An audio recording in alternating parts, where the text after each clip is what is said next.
So, Ankush, you know, what do you think is the most valuable um, thing to do to get started?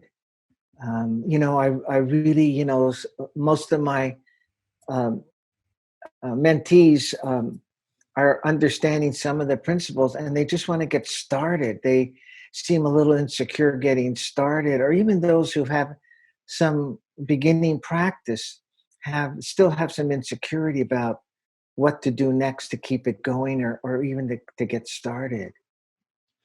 Well, I think it's first useful to acknowledge that that's really normal. And, I was the same when I first got into coaching. Um, my first course that was a coaching course was also a three principles course. So I kind of came across both the things together. Um, and and I think it was a very common thing that I noticed both within myself but my colleagues, that there didn't seem to be much, you know, uh, direction in terms of which way we were heading. We knew, what the principles were, or we were kind of being pointed very firmly in that direction. But on the business side, there was, certainly on my end, there was a lot of confusion. And in hindsight, looking back, I think the most important thing for coaches to do is coach. Mm. And that might sound really like trite or obvious, but it's really important, and it mirrors other professions. So in any other profession, if you were a medical doctor, for example, you do your medical training, but then you tend to go. I think most doctors go into a hospital where they're kind of mentored and guided by more senior doctors, but they get the hours under their belt, they observe, but they're basically practicing. They're practicing what they've learned in medical school in a clinical setting.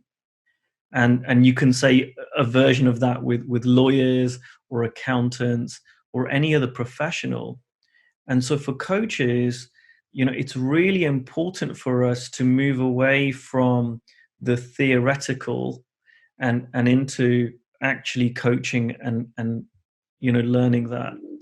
And what that looks like for every coach will be different, but what I always suggest to people is, when you're just starting out,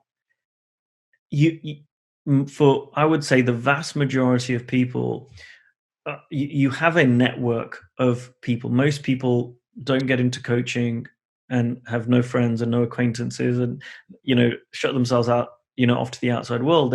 They know some people, whether they're friends, family, colleagues, ex-colleagues.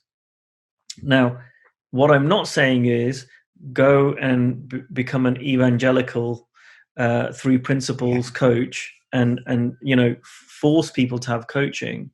And this is where the distinction comes in. I learned a long time ago. I was really into self-development, and over the years I would like bang on about the latest book that I'd read or the latest theory that I'd come across, and I noticed that people would kind of edge away from me. They weren't interested in what my insights were, and they'd say, well, of course we know that. And so when I came across the three principles and when I got into coaching, I'd kind of realized I'm not going to get much traction if I go in and start trying to teach people, or what we call coach them, without permission.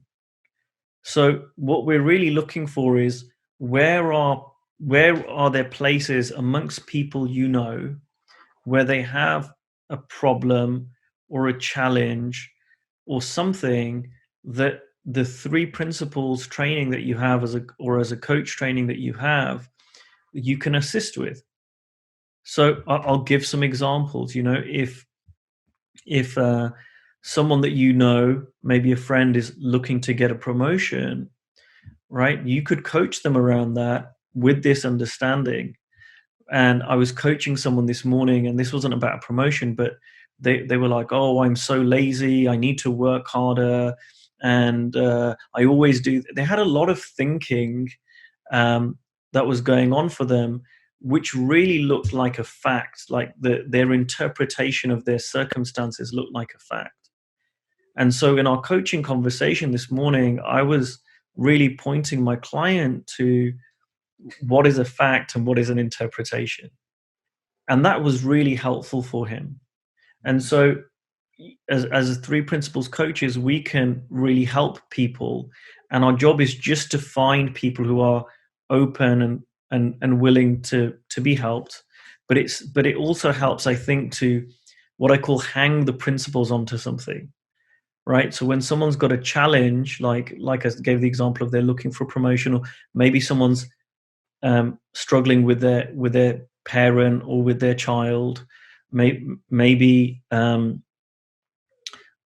just someone's really unhappy and they want to get more out of life. There's so many different things. Um, in conversation with people, if we find something, we can then suggest them, hey, I'm doing this training. Would you like to experience a coaching conversation? Or would you like to have a conversation about that based on what I've been trained in? It might be useful. And in getting into those conversations, I find that we can really help people and they get an experience of what it is we do.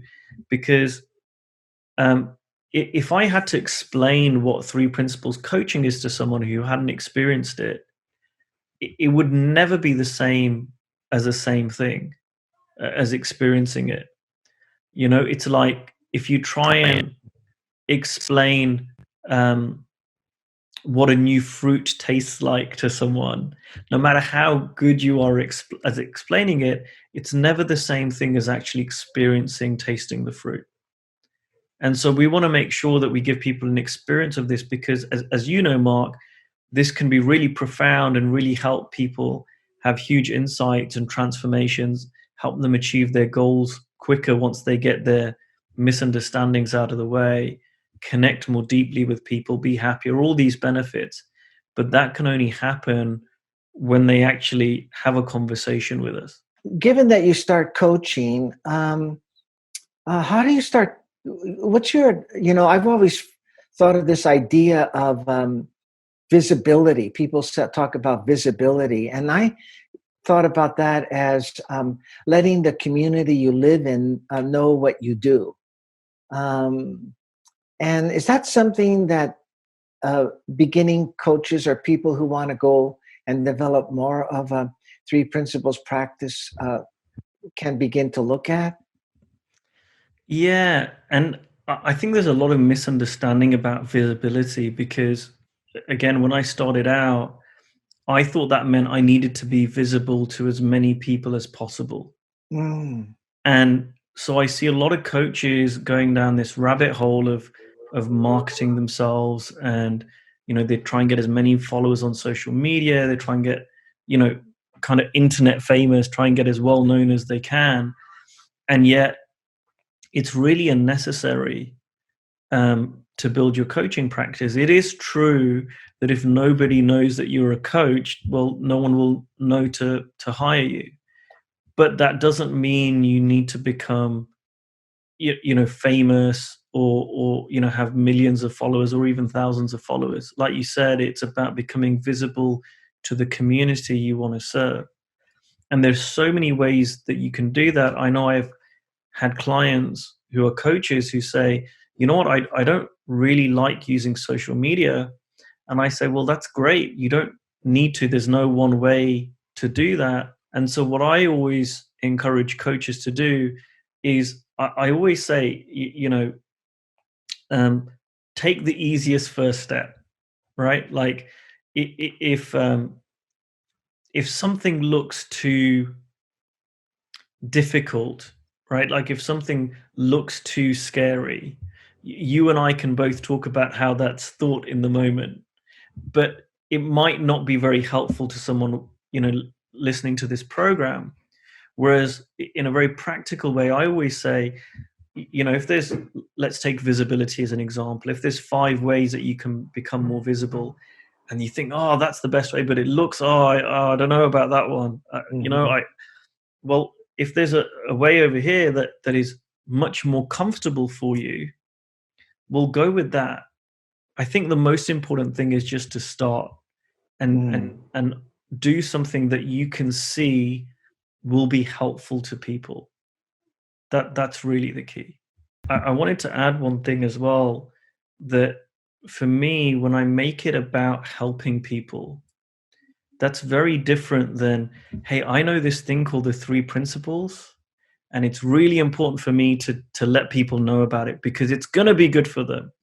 Yeah. And I may have done a little bit of that myself at the beginning, but I found that when instead I was looking for what were people struggling with and how can I help them, and didn't make it about me or didn't make it about the three principles, that's when, one, I was more helpful to people. There were two, they were more likely to listen to me, and three, my business grew because people are interested in their own problems and challenges. They don't care whether I'm learning this thing called the three principles and the fact that I think it's wonderful. They're concerned about their own issues.